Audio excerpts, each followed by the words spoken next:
hedduu gara kibbaatiin uummata Booranaaf uummata Garrii hedduu mootummaan kun yeroo adda addaa rakkina uumaa jechuu godhe. Rakkoolee hidhaa ajjechaa keessatti mootummaan kun mormitoota adda addaa seera shororkeessoo sana baasee ilmaan namaa hunda gaafii tokko malee akka hidhaa jiru ajjeesaa jiru kun beekamaadha.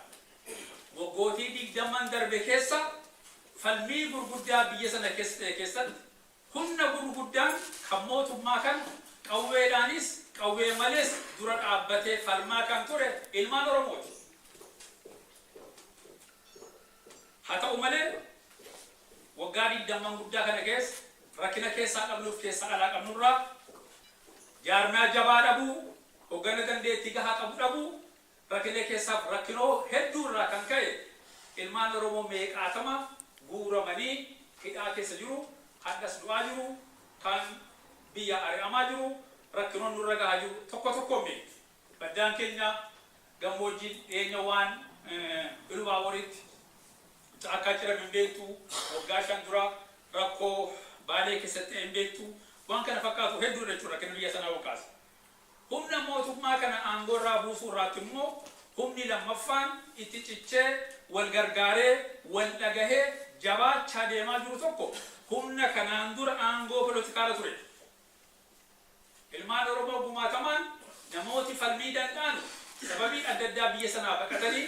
bahaa baqadhaa jedhanii waan biyya sanaa baqatan fakkaata. Biyya harka sanatti dhiifnee sababa adda addaa biyyaa baaneerraa jaarmiyaa guddaan qabnu wantoota oomishee hedduu keenya jiru rakkinoota adda addaatu wal facaafnee jira. Haa ta'u malee humni kanaan dura mootummaa kanatti aanee Oromiyaa jennee biyyattii nu falmuu dandeessu keessa magaalaa gurguddoo Naqamtee Gimbii kaafnee Dadarii Booranaa Bahaa yoo kaafne warra ilmaan Oromoo kanatti aanee ijoollee warruma duraan nu bulchaa turetu magaalota sana keenya qabeenyas jaratu qabaa, siyaasaa keessatti jaratu bobba'ee jira, jaratu bobba'aa jira. Carraan ammas mootummaa kana kuffisanii mootummaa dhufu darbuudha. Falmii guddaan warruma nu Habashaa jennu yedduu falmii guddaa ture deemaa jira. Yeroon qabxii kana tokko tokko sirrii kakaasu qabxiileen an irratti kaasu kun gara fuulduree walgahii marii keenya irratti tokko tokkoon ka'ee manguddoota keenyaaf jaallan muuxannoo siyaasaa yeroo dheeraa qaban gaafii deebii keessatti ka'aa jechuufan qabxiilee tuttuqaa jira malee ani kanarratti tokko tokko ibsa kennuufii miti. Mee kan biraa dhiisaati waggaa yedduu kana hiriira dheengadda Finfinneetti argitanii jirtu, gara biraa miidiyaa isaatti argaa jirtu, gara keenya miidiyaaleen Oromoo intarneetii irratti 15-20 faca'an 20 kunu walirratti bobba'u, wal arrabsu, walirratti duulu, wal xiqqeessu. Miidiyaalee Habashaa irratti immoo an jaarmiyaa Habashaa tokko ijaaramee kanaan jaarmiyaa biraatti duuluun agarra. Kan walitti duulu nu duwwaa jecha. Waa hedduutu nu hir'ata. Haala waggaa 20 darbe kana keessa sababaa adda addaa qabsoon keenya kana barbaanne. Filatomaan isiniin jedha sababa garaagaraatiif dhuftan warri miseensota adda dimokiraataa Oromoo waan haaraa dhaga'uuf hin dhufu. Na dhaggeeffattanis na dhaggeeffachuu baattanis kan keessan dhibdeen hin jiru. Isinii wajjin waan irra geenye jira. Waan wal amansiifne jira. Waan haasofnu waan wal amansiifnu hammi hafe guddaanii jiru. Warri haftan bakka namatti qoodan. Mee jedhu kun maaluma jedhaa dhaqeen dhagaa. Maal akkamii haasa'anii jettanii dhaga'uu qalbii qulqulluudhaan yaada banaadhaan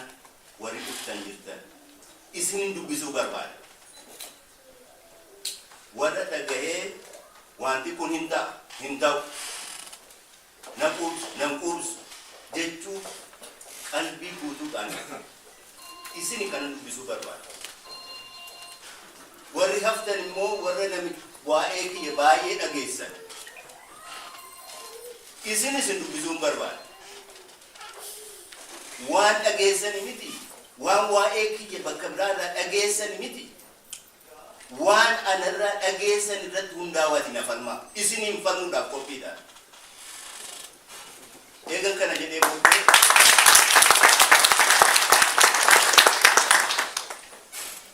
goohin barbaachisu kana keessatti sirna dimokiraasii keessa jiraatna warri biyyanaa wal falmaa argitanii akka sana wal falmine yookaan wal amansiifna yookaan nagaan adda adda baana. Ana orummaa koo mulquu hin dandeessanii waan wal dhabneef immoo orummaa keessan gaaffii keessan galchu. Kanaaf akka kanatti haa dhihaannu. Duu isinitti himame kuni kadhaasa kan gootiiti. Waa'ee qaxbii natti kennameen gabaabsee keessa bahee islaa'u gaaffii fi deebiin nafuu irra caala gaaffii deebiidhaanii bunna. Nuufi dhaabota biyya empire Itoophiyaa sana keessatti sosso'aa jiran maaltu adda baasaa maaltu adda nu godha ka jedhu kan haasa'uudhaaf humnootii biyya sana keessa socho'aa jiran bakka sadiitti qooduu qaba. Humna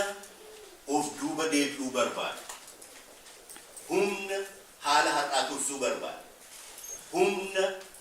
of dura deemuu barbaada. Akka kanatti qoonnee ilaallu. Dhaabota maqaa Itoophiyaatiin ijaaraman. Isaan kuni sirna mangistuu sirna Haile Sillaasee deebisuu barbaada. Humna kaleessaati isaan. Sirna kaleessaa deebisuu barbaada. Maal jechuudha? Sirna kaleessaa keessatti mirgi sabootaa hin beekamu. Mirgi namootaas hin kabajamu. Amma garuu bakka sanatti deebi'uu waan hin dandeenyeef mirga namootaa ni kabajna. Mirga sabootaa garuu kabajuun hin danda'amu. Mirga namootaa kabajuunii fi mirga sabootaa kabajuun wal faana hin danda'amu. Kanaafuu sirna durii sanatti haa deebinu. Biyya saboota hedduu hammatee jiru osoo hin taane biyya saba tokkichaati. Continue jaqaban takka tokkodhaa asin xinneessuu miti. Miila keessanii muka qotuu si hadda waan tokko fiddani karaa kamiin nu hafidamu maaliin nu hafidamu garuu hadda immoo akka dhagoo keessatti yaanni isin fiddan kuniif an jaallee kamaaniin isin beeku jaallee kaan maqaa isaanii jeneraala sana isin beeku garuu jarris wama Itoophiyaa jedhamu kanaan hadda waa tokko haseetu jedhanii yaadni jalaa kana maaltu yaada keessan adda baasee isin sila akka jaarsa keenyaatti jara kanaan gorsa kennitanii isin qabsooftaniittu cinqamtaniittu huyna keessa yeroo keessan itti fixaniittu yenna hadda nur huyni haaraan kun dhufee jiru isin bukkeen dhaabbadha jettanii jara bukkee dhaabbatanii maaliif dhaaba kanaa ODF jedhanii maqaa kana moggaasuu kuni maaliifi nutillee hoo utuu isin jara kana bukkee dhaabbattanii yaada kan keessanii gammannee mataatti baadhannee miilatti isin fudhanna maaliifi. Obboleessi kiyya akka dheeraatti rakkinni dheeraatti ta'e ati jettu sun anan turre guutamaa turre gaafa an dhufee rakkinnuun turre wannoo dabale inni homaa miti gaaffiin jabduun ati kaaftee har'a dinimisa moo ifaa ka jedhu har'a dinimisuun jiru dukkanatti deebi'u dinimisi ifaaf dukkanatu wal makaa har'a dukkanatti deebi'u gaafa sanas dinimisa ka jenneef yoo qabsoofne ifatti baana yoo qabsaa waan immoo dukkanatti deebina isa kana dhaamsa kana afaan uummata keenyaaf galuun hin mul'atu yeroo dheeraa hin qabdu yeroo uummata baatee dubbattu waan dhaamsa kee walii qabee akka inni hubatutti dura keessu dinimisa kana hin jedheeti gaafa sana qarqara jira gama tokko yoo fuuldura deemne ifatti baana yookaan immoo dukkanatti deebina gaafa sana namni Oromoo baay'een dhufeetu ifa sinnuu fiddan jedha ture isa ture kana rifachiise ifin dhufne dinimisa ifaaf dukkanatu wal keessa makamee jira amma kanaafi haa qabsoofnuurraa ijaarsa jedhe dukkana deebine dukkana kana keessaa bahuuf ka waggaa 20 mee akkaataatti qabsoofnu kana bifa biraadhaa keenya akka nus akka haaraatti nu jabeessu kophaa keenya osoo hin taane warra nu fakkaatan saboota biraa keessaayis maddisiifnee isaan kana wajjin hiriirree dukkana kana keessa amma humna keenyaan qabsoo keenyaan haa baanu ka jedhu amma ka itti jiru. Maaliif araarsuu diddanii gaaffii jabduu kun ganna 3 guutuu dura mee waan dhaabota Oromoo adda babahanii isiniif baay'een nama dhukkubsa yoo dhaabii ati keessa jirtu bakka namatti ba'e dhukkuba firrii du'uu fi wannoorra caalaan nama dhukkubsa dura 78 nurra ga'e deebi'ee kuma namaa abaaramuun kiyyamu har'a mootaa'ee qalbiin na dadhabnaan qabsichaa hammaachaa jiru haala isaatii hadhaawaa jiru dadhabnaan itti deebi'ee hojicha hojjetu har'as abaaramaan jiru har'as qeeqamaan jiru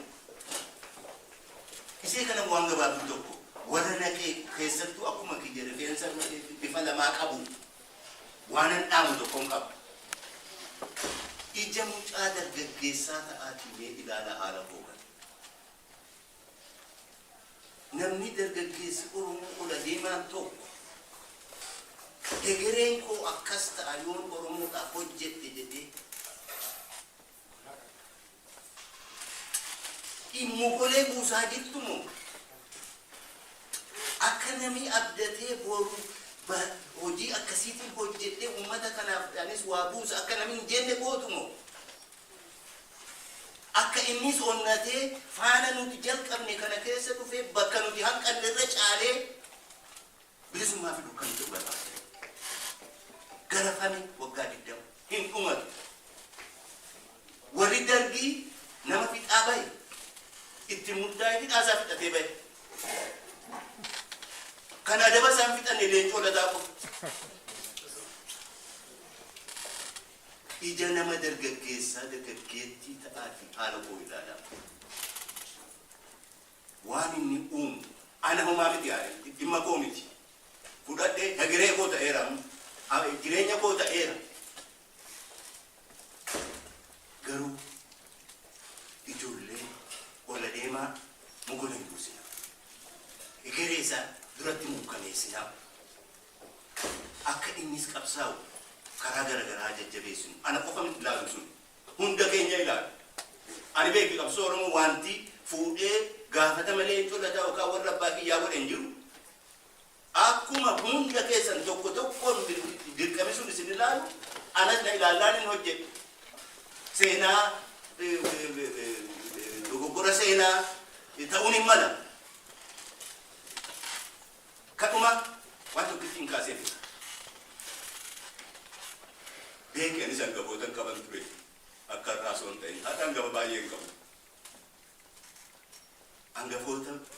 akkuma kiyya barnoota qaban jara kana qeeqe wantitti jirtan hin baasu jenneen maqaa isinii dha'uun barbaada namni gurguddaa wajjin seenu isaan qeequu qofatti hin dhaabbanne isin karaa isin hojjechuu dadhabdan karaa kana baani jenneetu karaa haaraa saaqne namitti dhume nuti qofti hambaan hafnee hamma tokkos bu'aa buufne hamma tokkos kasaaraan argame nuyyuu asitti dhufnee waa'ee Oromoo akka haasofnu nu dandeessise ani warra natti aartaniin kanan isiniin jedhu naqeequu mirga qabdan akkuma kiyya baqataa taatanii as teessee naqeequu mirga hin qabdan dirreen kunnoo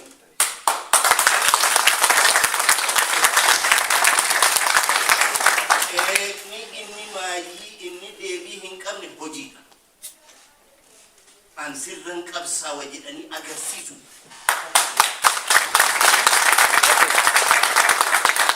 assalamu alaikum tokko qabaa walaloo kana qopheesse an miseensa adaa'oo miti turaan turseet waa keessa tureeraa yeroo murtaa'eef immoo miseensa adda bilisummaa Oromoo ture. Amma garuu miseensa dhaaba kanaas ta'e kana dhiyeessaa jiru. Walaloo kana. Lammaffaa walaloo kana keessatti maqaa namaa akka salphaatti jechuun baay'eetti maqaadha. Jechuun isa haajii ta'ee maqaa isaanii bu'ama jechuudha. Isa hakiimii ta'eenis dooktara hin jedhu maqaa isaanii bu'ama. Sadaffaa immoo walaloo kana keessatti namoota dhaaba sabaaf qabsa'e keessaa namoota maqaan adda bilisummaa Oromoo du'a. Kanaaf egaa of galchaa caattoodha jedha itti riphisa. Abaarsa isaan beekuu halkan caattoon dhufee abjuun natti argamee iddan du'a rafee maqaa dha'ii jedhaa nyaara natti guuree morma koo na hudhee lubbuu na koraaree sodaa caattoon uumeen waa yaaduu jalqabee maqaa inni fedhu an waamuu dadhabee badii keeti jedhee shaanfoo natti raasee lubbuu na xiphisee hirribaa na kaasee maqaan mallattoodha ittiin addaan baasu ittiinis jajanii ittiinis hadheessu ittiin wal waamu ittiin korataa'u maqaaf isin gaddu duunaan ittiin ba'u jedhetu caattichi sokkemoo gulufaa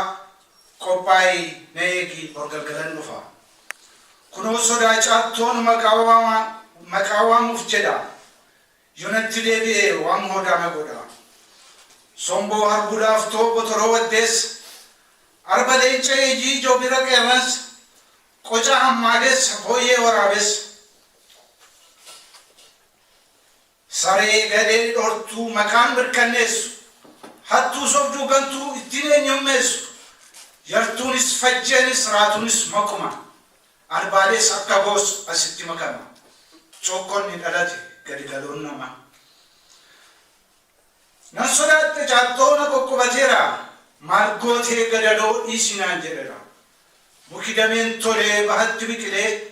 qilxuun gaaddisoomee lammiin jala oolee elemoo jecha isaan anaannatti tole wayyoo maqaa namaa hagam jaallatamte maammoo kun dhugumaa nama foonii turte du'aaf si gidduutti taakkuun tokko haftee walii gali jettee ofii wareegamte maqaan bareedinaa faaya akka saaphiloo buursituu seenaa madda arfan qalloo bakri taa jedhee taa walii galoo yamadda walaabuu maaliif nan gorsituu anoo ta'an jiru akka waaqoo guutuu uffee adam jiloo soro wabee ture inni atti jette har'as akka ture. Nugussin kan isaanii daanyaanis kan isaanii poolisiin kan isaanii biiroonis kan isaanii nu walitti hin qabnu jarana wajjini. Qonqoof beelan qabu lammi na hubatu amantiif hin hoogan maaddii lamaan nyaatu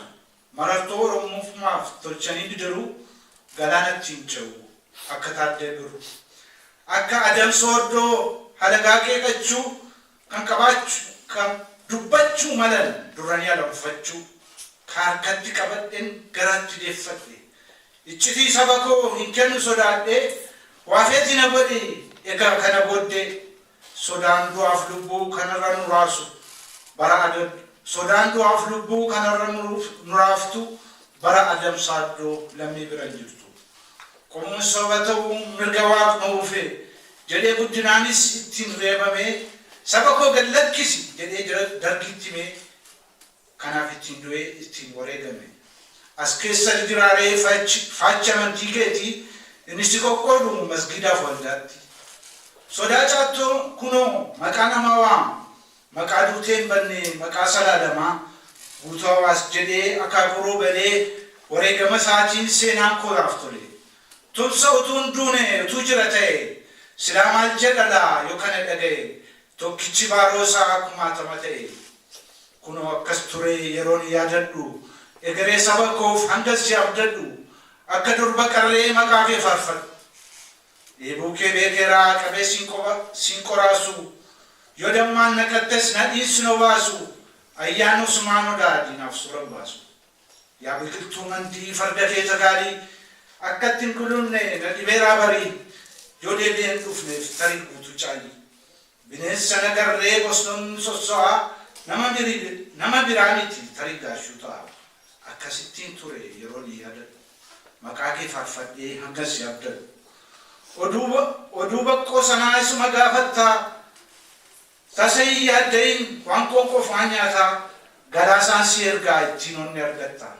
mansumaan sheek abdiin salaata buusanii hiphoota jechootaa xaaf dabarsanii xaanis nuu himee kunoo dhamsa isaanii sareef jarreen lamaan masjidan seenanii dhugaaf dubbatan namni walii lama daawwin ibsaa jedhu ibsaa isa guutamaa adda addan qabu anaaf lamaan kormuma akka kanan ture yeroon yaadadhu olmaa kee jajadhee boriif jaabdadhu ammaaf nyaadhu coomaa tarii sin jisiisu bordiimaan yoo dhibee fiixa sin nyaachisu kan nagoon eebbise tadadiin hinciisu namni baaroo daakees ta'an hin naasisu ajaa'iba ta'ee raajii samiif dachee bara rorroo keessaa waaqayyoof galchee lataan dhala dabee leenca lama dhalchee kennaa si waaqanne wareegama galchee ati waaqan beektuu umaa kee hammini kan sin amansiisu dhufaa jira namni waldeetu si cubaa bishaan bulluqaanii hinalmaan eenyummaa sirni sanyii mootii hundumaa fuulduraa anaaf qomoo kooti jedhe abbaan biyyaa har'an duratti biyyoon dachee sanaa minaaniif hin tola kukkutaan barbaadu biyyoon dachee sanaa minaaniif hin mala kukkutaan barbaadu akkasittuun tola bultuun qotee nyaatu dinan moona waala bosonni kibbaasuun gaarii tabbaaf qarree waasi dhaameera moo ergaallee nagarre nama barbaadawu bakka lichoo ture akkasittiin ture yeroon yaadadhu oolmaa kee jajadhee baransi faarfadhu jarjarte malee osoo xiqqoo turte taayee gaarii ture tuma bubbultee iddoo barbaachisutti atis nama turte foon dhaabbatee nafuu maal goona dabarte yaadi jabbii miti yaadamaaf ittisu karratti hin gashanii marga nyaatee hinciisu cufaan isa eegu danqaraa hulluuqa sololee deemee bakka tolu kodhaqa yaadi yeroo gatee yeroo isaatti maddu waraana deebisaa rasaasan barbaadu yaadni babal'ataa yaadni gabaabbataa babal'atee latee bakka irra teeguuta yookiin gabaabbatee dafee boolla lixaa kanaaf yaadaan mormuun maaliif barbaachisaa bakka yaadi geessu yeroo nan deebisaa guggufanii buluu kudhan martifachuu saba ofii waraanuuf ajaja fudhachuu kunnaaf ta'an jiru jedhanii falmachuu waraana cabsanii lammii jala galchuu yoo itti beekanis akka gamaan galchuu mararaa fi bulchaan tarii waa dubbatu gaarummaatti hiikee tarii natu hubatu afaan oromoodhaa afaan federaalaa haa ta'u jechuun sun qabsoo miti lola kan dubbatanii lubbuu dhabuun jira dhagayyaa saba koo nutu walii fira maqaan hin dulloomne maqaan of damelee jira namni tolu kan geeraraa du'u janni qofaa lolu ifama gaafadhu wati yakkiteetta shororkeessuuf kaatee saba cabsiteetta seera cabsiteetta